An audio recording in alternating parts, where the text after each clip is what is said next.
नमस्कार स्वामी भक्तांनो. माझ्या स्वामीला अर्पण या चॅनलवर तुम्हा सर्वांचं मनापासून खूप खूप स्वागत आहे. स्वामी तुमच्या सर्व चांगल्या इच्छा पूर्ण करू देत आणि नेहमी तुम्हाला आनंदात, सुखात आणि हसत खेळत ठेवू देत, हीच स्वामीचरणी प्रार्थना.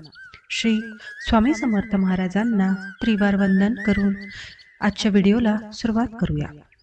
तर स्वामी भक्तांनो, एकदा एक गरीब शेतकरी स्वामी समर्थांसमोर जमलेली गर्दी भेदून स्वामी समोर आला. त्याचा अगोचरपणा लोकांना रुचला नव्हता, परंतु स्वतःच्याच विवेचनेत हैराण झालेला तो शेतकरी इतराकडे लक्ष न देता स्वामींना दीनवाण्या स्वरात म्हणाला, स्वामी महाराज, माझा बैल हरवलाय. तो हात जोडून उभा राहताच उपस्थित लोक उपहासाने हसले होते. काही जणांनी त्याची कीव करीत विचारले होते, अरे, तुला काय वाटलं? स्वामींनी बैल शोधायला तुझ्याबरोबर हिंडायला हवं? स्वामींनी कसलीही प्रतिक्रिया व्यक्त केली नव्हती आणि ते पाहून गरीब बिचारा शेतकरी निराश झाला होता. स्वामींची स्तुती करीत तो म्हणाला, स्वामी समर्था, आपण प्रत्यक्ष देव आहात.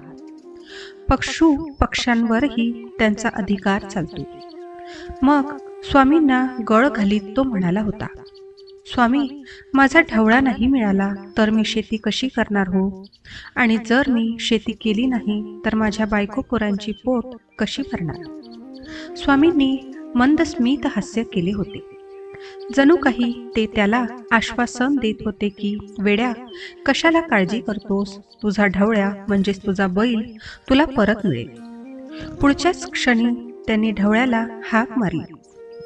ए ढवळ्या! स्वामींच्या या हाकेचे पडसाद चारही दिशेला उमटल्यासारखे उपस्थित असलेल्या लोकांना वाटले होते. प्रतिध्वनित झाल्याप्रमाणे स्वामींची हाक काही क्षण वातावरणात घुमत राहिली होती. क्षणात वातावरणात बदल झाला होता आणि उपस्थित लोकांनाही जाणवला होता. विस्मयाने सारे पाहत असतानाच अचानक दूरवर धुळीचा लोट उसळलेला सर्वांना दिसला होता.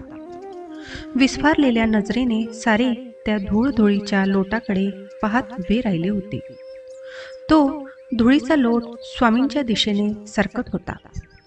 अचानक तो धुळीचा लोट भेदून एक बैल वेगाने धावत येताना सर्वांनी पाहिला होता आणि तो शेतकरी तर त्या बैलाला पाहून आनंदाने ओरडला होता, महाराज, स्वामी महाराज, माझा ढवळ्या आला. स्वामींच्या चमत्काराने सारे गावकरी अवाक झाले होते. न कळतच सर्वांचे हात स्वामींना नमस्कार करावयास जोडले गेले होते आणि त्या प्रयत्नात प्रत्येक जण नतमस्तकही झाला. ढवळा बेफाम धावत स्वामी समोर आला होता आणि स्वामी महाराजासमोरच जागच्या जागी थैथयाट करीत उभा राहिला होता. स्वामींनी चटकन त्याचा कान पकडला होता. ढवळ्या, फार मस्तीखोर झाला आहेस तू. स्वामींनी असे म्हणताच ढवळ्याचा आवेश लोटला. यापुढे तू तुझ्या मालकाला त्रास द्यायचा नाही, कळलं?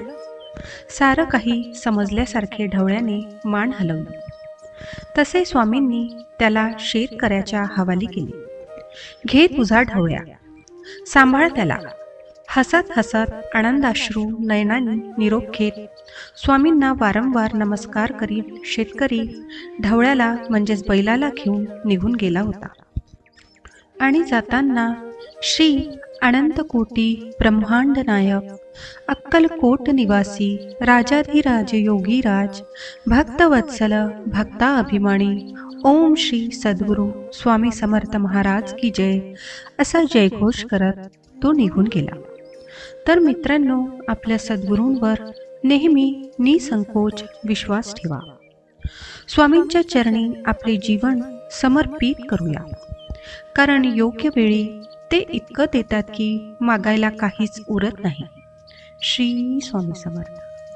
जय जय स्वामी समर्थ.